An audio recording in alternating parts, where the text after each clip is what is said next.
Greetings, I'm Dr. Bobby Price, your plant-based pharmacist and nutritionist, also author of Education Over Medication.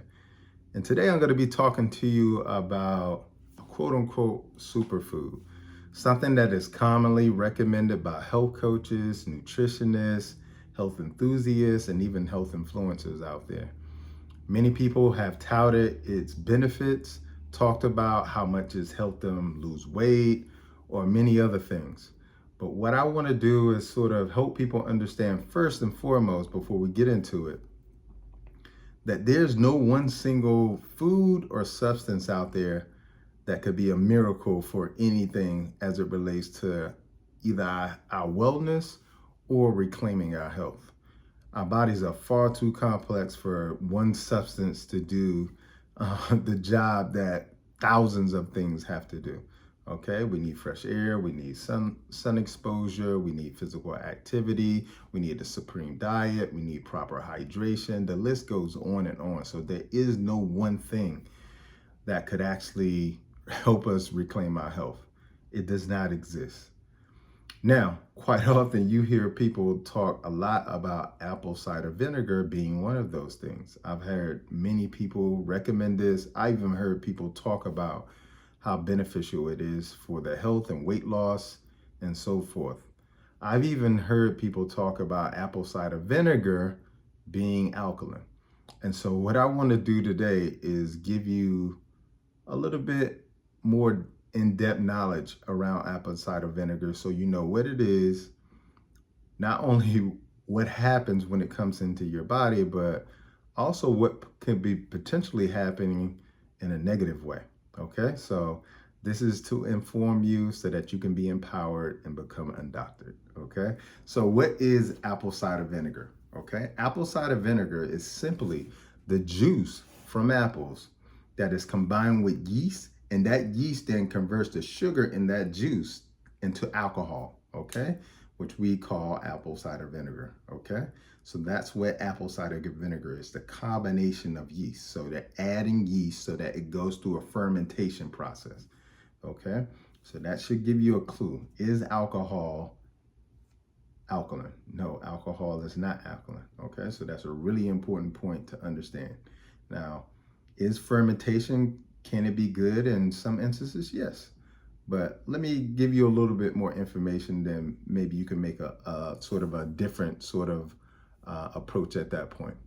All right, so one of the reasons that people take apple cider vinegar is because it's being touted for helping people lose weight.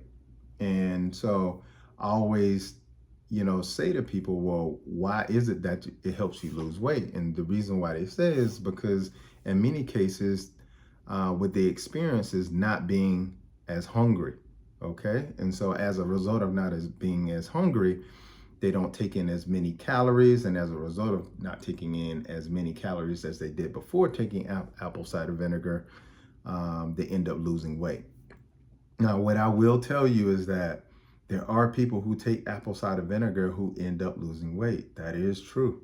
But what's very important to understand is there's a reason behind all of it, and it's not always positive. And what I mean by that is that quite often, the reason why people aren't experiencing hunger or they feel full during this time is because apple cider vinegar, when you drink it and it comes into the stomach, it causes a condition known as gastroparesis.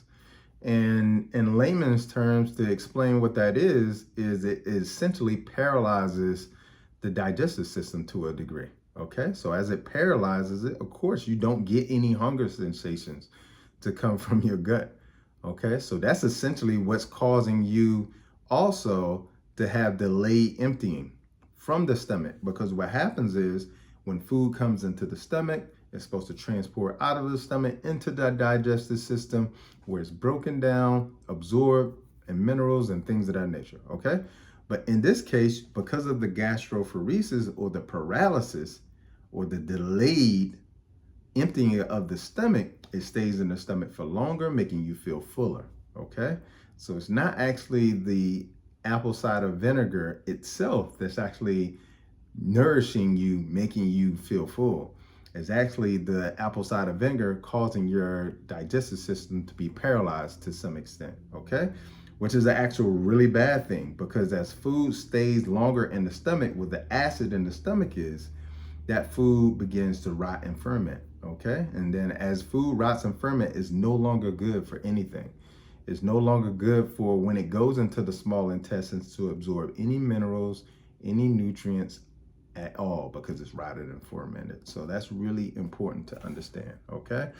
The other thing that I would really hope people will understand as well is that one of the other things or side effects that you experience as a result of taking in apple cider vinegar is that it causes your potassium to be depleted.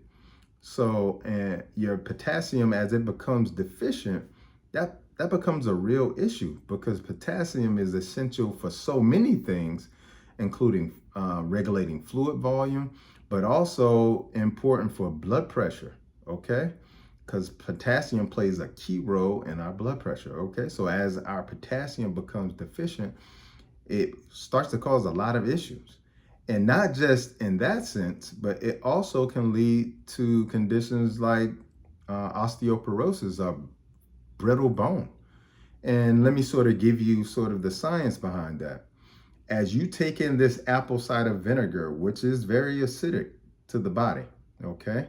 You have to understand that the body in and of itself at large is alkaline, okay? Around about 7.35, all right? Now, anything below 7 is acidic, okay? And I can assure you apple cider vinegar is very acidic. They actually did a study on a woman who was taking, I believe, 8 ounces of apple cider vinegar diluted into water on a daily basis for 6 years. She ended up coming into the hospital as a result of experiencing a lot of digestive issues, but also when they also found that she was experiencing osteoporosis, okay? And the reason why is because when you think about it, as the body becomes more acidic, it will begin to recruit alkaline reserves. Those alkaline reserves are minerals. And when I say minerals, I'm talking about things like calcium and potassium, okay? Now, 99% of the body's calcium is actually in the bones and teeth, okay? So as you start to pull out calcium from the bones and teeth, the teeth and the bone will get brittle, okay? So potassium is actually used to help buffer the pH whenever it becomes acidic. So as the pH goes down below 7.35 and the body wants to be at 7.35, it will actually pull out potassium initially to help buffer that to get it back to 7.35, more alkaline, okay? And so that's how the potassium becomes depleted, especially for this woman who was drinking 8 ounces a day in water, okay? So it's really important to understand, like, even from that perspective, it can cause health issues down the line. Now, yes, you can lose weight as a result of taking apple cider vinegar, but what's also important to understand is you want to lose weight in a healthy way.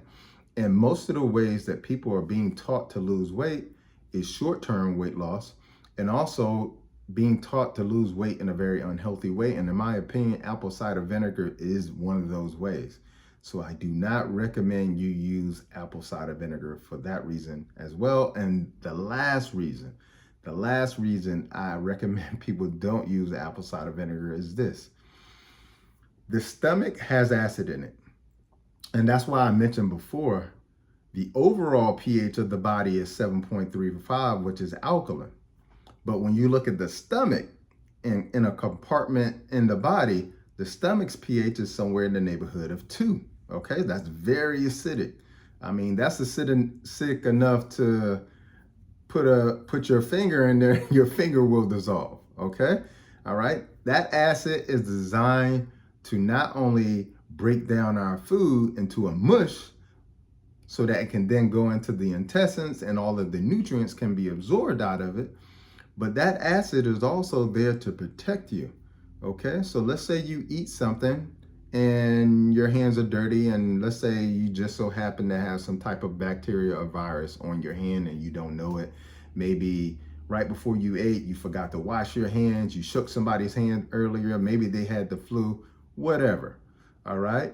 And then you eat your food and you put that bacteria or that virus on your food, you consume it, it goes down into your stomach. One of the jobs of the acid in your stomach is to actually kill any bacteria or virus that you consume in your body. So when you think about it from that perspective, like the mouth consuming things is one of the primary ways that we allow things that shouldn't be on our body, that are foreign, like infections, bacteria, viruses, etc. The mouth is one of the primary ways we introduce things to our bodies that shouldn't be in there. Okay, so the body in its ingenuity said, okay, well, one of the primary ways we're going to introduce things to our body is through the mouth. So let's put a safety guard in. Let's make the stomach acid also acidic enough to kill most of the bacteria and viruses that would be on the hands, get in the food, that sort of thing. Now, this is where apple cider vinegar plays a role. Now, your stomach has parietal cells that are responsible for creating the acid juices that are inside of your stomach. Okay? If you start consuming acid in the form of acid, ACV, apple cider vinegar, then what that is going to do is trigger your stomach to say, well, I produced acid, but now there's too much. I don't know where it came from, but there's a lot of it now. So I need to reduce how much acid I'm producing. So those cells will start to reduce the amount of acid that they're producing in the stomach. Okay. Now, as that acid level is going down and down and down, taking the case this woman who was consuming apple cider vinegar for almost 6 years, 8 ounces a day, her stomach acid levels got really low. Okay. And as they got low, it wasn't just the issue of not protecting her against bacteria and viruses, but also now as the stomach acid levels get so low, they can't break down the food anymore either. Okay. So because they can't break down food, instead of your food going into your digestive tract as a mush, now it's going into your digestive tract as chunks. And as it's going in there as chunks, you're not absorbing any nutrients for those foods. So people like that become malabsorbed or malnourished. Okay. So people like that will tend to lose weight because they're not getting any nourishment for their food. The other issue that it's exposed to, and I just talked about, is it predisposes you to infection. Okay. And one of the number one infections that we see with people who have low stomach acid is a condition known as H. pylori or Helicobacter. Okay. This is a bug that literally looks like a screw on the end, and it burrows itself in the lining of the stomach, making it very difficult to get rid of. So most of the treatments that we have in traditional medicine don't really work well against this bug because it's not addressing the issue. And the other issue is because it's burrowed very deeply into the lining of the stomach. Okay. And the issue that's not being addressed is increasing the levels of stomach acid back to the normal level. Okay. And as you consume that apple cider vinegar, those cells will not function. And then pretty much they will start to dysfunction and not work at all. And now that apple cider vinegar that you were consuming to help you lose weight, and maybe for some other reasons, now that apple cider vinegar is actually causing you way more harm than it was actually doing in the first place. And so those are the reasons why I don't actually recommend apple cider vinegar, for those reasons. And unfortunately, those reasons that I just mentioned, most people who are recommending that you take it, they never mention them to you. Okay. And so I don't want, what happens to many people, and people often don't connect the two. They don't connect the apple cider vinegar consumption with all of the potential side effects that could be occurring too, because like I said before, it can cause your potassium to be depleted, which then could cause your blood pressure to go up. Okay, so a lot of people will take apple cider vinegar to help with their blood pressure. Okay, and initially what you see is this initial lowering of blood pressure. But then as potassium gets depleted, the blood pressure goes up. That's just how the body works. It's always sort of this seesaw act trying to find balance with itself. So I hope this video has sort of shed some light on the whole conversation around apple cider vinegar. And I hope it helps you make a more informed decision when it comes to a more healthier pathway to either weight loss, dealing with your high blood pressure, or whatever it is that you were using the apple cider vinegar before. If you like this kind of video, be sure to comment in the description below and tell me what were some of the aha moments that you experienced during this video, and let me know if you want me to create more videos like this. I love putting out the content. You guys are often telling me where I should bring the content from and what kind of topics I should address. And so make sure you hit the like button, the subscribe button, and I'll keep this kind of content coming. Peace and blessings until the next time. Godspeed.